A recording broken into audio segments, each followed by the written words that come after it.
will, this next track that we're going to discuss today, oh, it had an impact on me back in the day when I was a kid in ways I was not aware of. I don't think any of us were aware, Ken, and that's because we were 6. Yes, the song we're discussing today is from the Geils Band off their album Freeze Frame, and this masterpiece is called Centerfold. Dude, this song was number 1 for 6 weeks in 1981.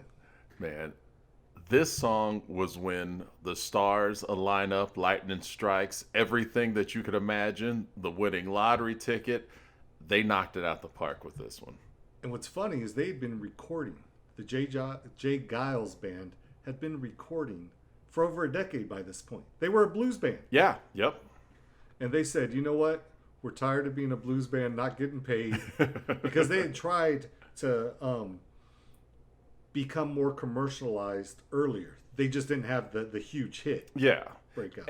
And you have to remember, back then when record companies were truly driving radio and DJs, albums, vinyl, they had a lot to say. And so you had bean pushers and statisticians, that's the word, who were truly driving the industry as opposed to musicians and fans. So I could see how for those first 10 years, at least their record company did not give up on them. Right, and I didn't do that much research on who the record company was or if they switched labels or anything like that. I mean, I don't know. Because it really doesn't matter. Exactly. Because the only thing that matters is that video. But we're going to hold off. We're going to hold off. Because when you said you were not prepared for that video at 6 or 7 years old. Or at 26 or 36. Hey. All right. But yeah, no, you're right, man. But here's the truth, Ken. I first heard this song when I saw that video, and I think it was like Friday night videos on HBO or something. Something like I don't know. They just have Friday night videos. There'd be like a half-hour clip of music videos. Yep, I remember that. And this song, I Love Rock and Roll from Joan Jett. What else? Well, Jesse's that was Girl. Jesse's Girl and Crazy during that period. That's where I saw David Bowie's Changes. Blew my mind. But yeah, during that period of time, because Changes it was much before. Was a decade before. They had video footage of an artist. Okay. So yeah, but that's what's in your memory. Yeah, got you. Okay, and so I remember this video coming out, but there are so many elements to the song that the video helps to remember. Don't get me wrong, but there are so many elements in this song that you knew they're going to get this thing stuck in your head. Oh, yes. So, even back then, you'd hear the song on the radio, and even today, absent of the video, oh yeah, as a kid, wow, this is a song. This is a hook. They did everything in the playbook of, hey, what is a hit song is in this song. Now, do you remember when you first heard this song, or do you just remember it existing? When I first heard it was the same way, the HBO video night, that half-hour clip. And then I remember when MTV came online, and it was part of that first 100 batch of videos, so it got heavy rotation. Okay, and I think we already established that you had MTV when it first came out. Yeah. I did not. Now, do you remember the old K-Tel compilation tapes? Hell yeah. That would come out? Absolutely. This song was on one of those K-Tel compilations. Juice Newton's Angel in the Morning. Ah, yes. Jesse's Girl from Rick Springfield. I Love a Rainy Night. Eddie Rabbit. Who else was on there? Joan Jett, as we mentioned. Yep. The Stars on 45 had a Beatles medley. Dude, I carried this tape everywhere. I had like a cheap little cassette player, blasting around the neighborhood like I was a rock star. I remember that. And those songs all, to this day, have an impact on me. Although the only one of those that I don't ever hear is Juice Newton's Angel in the Morning. Yeah. And that was a huge hit. It was. I love Juice Newton. I miss her. Yeah, I don't know what happened. Did she die? No. Oh, don't you jinx Juice Newton like that. Don't say you miss her. Don't you put that curse on her, Ricky Bobby. Oh, okay. Let's get back. So But you're right about the song. They did something in this song, and it was deliberate, where we're going to put every trick in the book that you can put in a song to make you remember. And the great thing about it, every trick's there, but it's not an overkill. It doesn't sound forced. It's perfect. The song starts with the melody. Yes. And another compliment to the band, the keyboard, the synth sound, but at least it's more of an organ sound, which for a blues band, they can embrace that because, okay, that's where they come from.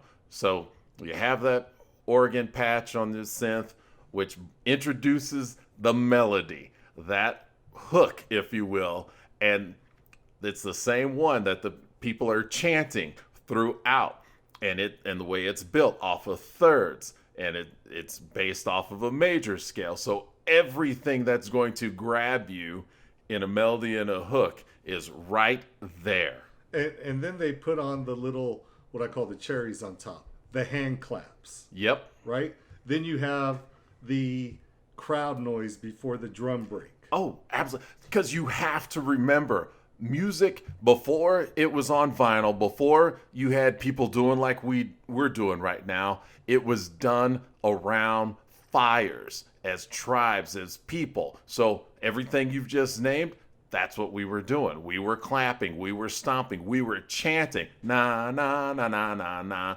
So that's ingrained and innate in us as humans. Right. I mean, how many songs are there where there's a chorus or there's a melody where the singer isn't even saying words? He just na, na, na, do, do, do, la, la, la. Yep. Right? Yeah. Because it's not about the words per se. At least in that moment, it's about getting that melody stuck in your head. In a communal sense. Because you hear it, you're in it.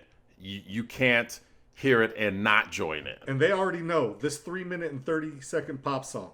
When they go play this in concert, and this is the last song of the night, or the encore. Encore, yep. They can do a 10-minute version of just audience participation. Yeah, exactly. And they will, too, because you don't have to sing or carry a tune in a bucket, if you will, in order to chant. Right. So everyone can do it. That's why it's such a primal draw. I never looked at it that way, ever. Now, I talked about that drum break before that sing-along coda at the end. With the glitter on the snare in the video. Hey, man, stop spoiling the video. We're going to talk about the video in a minute. But that drummer is going off. And the Geils Band has some interesting characters in the band. Yes. Okay? You have Jay Geils. He is not the singer. I'm telling you, man. As a kid. until I got in TV and Peter Wolf's solo album Lights Out came out. Remember Lights Out? Yep. Okay, when Lights Out came out, using some of those same tricks, right? When Lights Out came out, that's when I was like, that's Jay Geils. Why does it say Peter Wolf? Well, yeah. And then you learn later, oh wait, Jay Geils is the guitar player. Yep. And the guitar really doesn't play a huge part in this song, at least, in terms of being featured. Yeah, and that's because what Jay's doing, he's embellishing that hook. So if you listen and go back, he's just na na na na na na here and there. Guitar. Yeah, Okay. and so that's what he's doing throughout. They're driving that home, baby. And then the singer is Peter Wolf, charismatic, dancing, right? Yeah. Got that white boy soul going on. I mean, and so that's the. And then of course they have a horns and harmonica player. Yep, Magic Dick. Okay, and that is his name. Yes. All right, and so there are a cast of characters. And to be fair, while we were watching the Centerfold video, I noticed the bass player. I don't remember his name, but he looks like Father Guido Sarducci. Now we're dating ourselves. Did you notice that? Watching that? That's the first person who came out. I was like, is that the same person? Then you realize, no, there's no way. I didn't look it up. But just to make it clear, we grew up loving Father Sarducci. Yeah. So, but anyway, man, but this song is a conscious effort to make a hit, and that's okay, right? It's the 80s.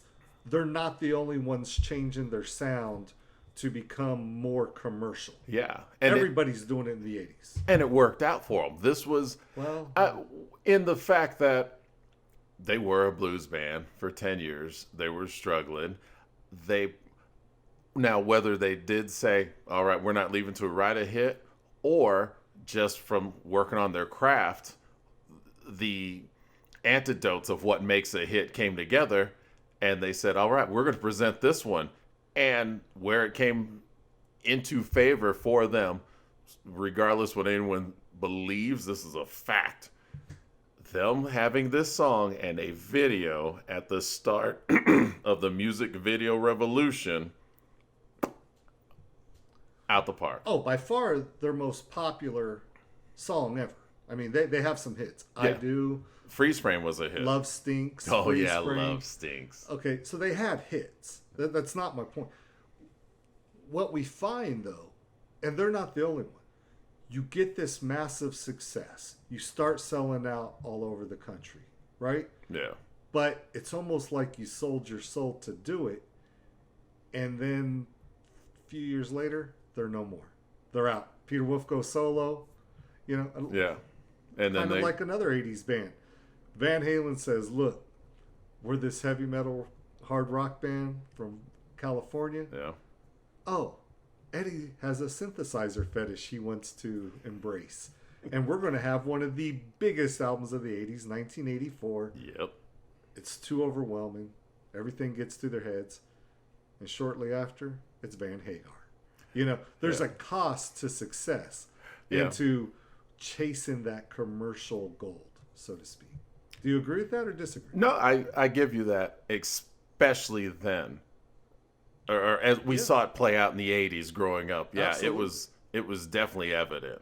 There were just so many bands and artists from that era that not only changed their sound, they changed the way they dressed, the way they looked. And it wasn't just pop. It was in like hard rock and heavy metal. Yeah. Everybody's wearing makeup like the old glam rock stars. Let us wear makeup too. So you had like guys like Gene Simmons wearing not Kiss makeup, but like girly makeup. It didn't work. It didn't look right. Yeah. Yeah. People change with the times. They try to change, and we look back at it years later and be like, okay.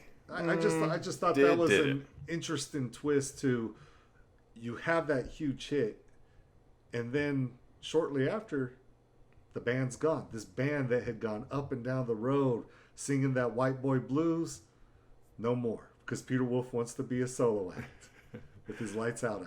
True. So anyway, Ken, we've talked about it. This video, man.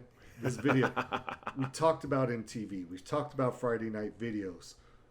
There's no way kids our age at the time, 6 to 7 years old, should be getting their education from this video.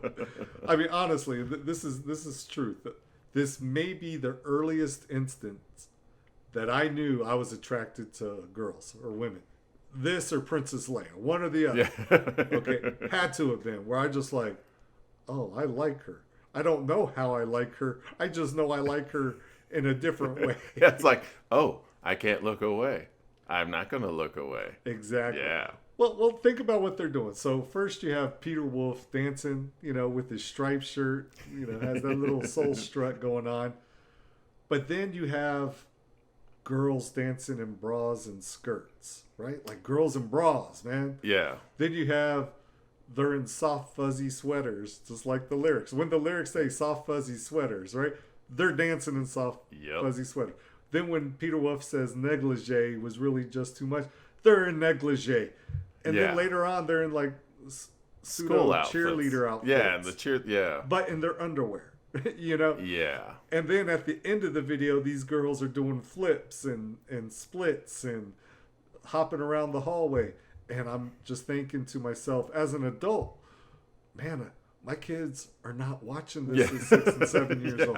We were exposed to this because cable TV was such a new medium back then, that all these things were just popping up, and it was just too fast for people. Now, with the internet, it's even crazier. Yeah. But for us, when you're just used to moving slowly. Yeah. if this would have happened, even 10 years earlier, 15 years earlier, this would have caused a major uproar. Right? Oh, huge controversy. Truth. But in the 1981, it was just our pre-sex education, man. Right? Yeah. And like you said, cable, it was new. So they were just throwing everything they could, seeing what stuck. And there are a few things in this video. First, you have the empty classroom. Then you have the classroom with Peter Wolf just there, just him, not the whole band interacting with these girls, but just Peter Wolf, right? Yeah. Lucky Peter Wolf. Okay. Then there's a point where they all stack their notebooks and their books on them, right? They just collapse them under a pile of books and notebooks. I clearly remember that from my childhood, thinking, why would they do that to him? Right? Not even grasping the concept that's, that they're playing around or having fun or anything. But the thing that is stuck in my head for 40 plus, well, no, almost 40 years, is that drum turn into milk there before the drum break. 1, 2, 3, 4, ta, ta, ta, ta, ta. And then that drum hits, and it's not a snare drum, man. It's a milk. It's a big drum gallon of milk, and the milk's popping up. And I didn't even think about that as a kid, except wow, he turned his drum to milk. There are just so many things that are so fun in this video, right? Like not even thinking about our dirty minds. Just there's fun things happening in this video that we've never seen before at 6 years old. So it was just even school, man. School, that was not our concept of school, man. Because at that time, second grade? That was definitely not what we were thinking about high school was going to be like. I don't even know. I think I could read by that time. I'm pretty sure I could read, man. Maybe not well, but still. But, dude, think about it. The innuendo of the lyrics. I didn't even grasp this as a kid. Here I am. I told you, man, I have my little K-Tel tape, right? Yep. I'm popping it into my cheap little cassette player, walking around the neighborhood like I'm tough. If an adult hears this song, or actually focuses on the lyrics, there's no way they can think, what is that 6-year-old listening to? Yeah, and it's crazy if we think back to the music from this era that we grew up listening to. When we listen to it now, I'm like, whoa, they let me listen to that at that age. Right. Now you're mad at your parents. Because they're like, nope, my kids, no. Yeah, we're like, you stay and watch whatever little show you're watching. Yeah, put it back on SpongeBob. We'll just, Yeah. No, I feel you on that, man. But there are so many lines that we've sung for years, right? Like, I was shaking in my shoes whenever she flashed those baby blues. Yep. Okay, that's fine until you realize he's reading a dirty mag, right? Yeah. A skin mag, right? And then you're like, oh, he's just, getting freaky on a magazine. Yeah. I wonder if they still make those. 21st century. The point? What's the point? That's why I'm like, I wonder if they make them. I wouldn't be surprised if it's obsolete now. No, but there is a bigger thing, and then we're going to wrap this up. There's a bigger topic here, and that's the loss of innocence, right? Yeah. And I find myself, because, we always have people that we think fondly about, and think, oh, I'd like to catch up with them. Then you try and reach out to them on Facebook or social media or whatever. But there's a part of me, at least with certain people, I'm like, you know what? I don't want to reach out. I don't want to know how they're doing. I want that image. I want to maintain it. From a more simpler, innocent time. You want to keep that in your head. Yeah, just preserve it and, live in it. Do you see where I'm coming from? I mean, I just feel like this video already took part of my soul. Okay, the song. But then, like, when I apply it to real life, I think, no, I don't want to open up that magazine. I don't want those images in my brain to kind of ruin what I actually think of somebody from the past. Yeah. Does that make sense to you? Yeah. Don't want to update. We want to keep that version right there. That's right. Not saying that there's anything wrong with catching up with people from the past. Just there's certain people you don't want to. You don't want to know. Yeah. You don't want to know. Anyway, man, I think I had a lot of fun talking about this song, about the video, about what it meant to us. I haven't really heard any cover songs or cover versions of this song. You are correct, Will. Neither have I, as I think about it. And there's so many catchy devices in this song where you would think, oh, let's update that, to apply it to the 2000s or 2010s. And 20s. sometimes like Mona Lisa, you just step back and appreciate it. And I think we'll leave it at there. Guys, if you enjoyed this show today, please hit like, please hit subscribe. And if you know anything else about the Geils Band that we should know, leave it in the comments. If you have a favorite song from Geils, let us know. And we'll talk to you again. Bye-bye. Peace.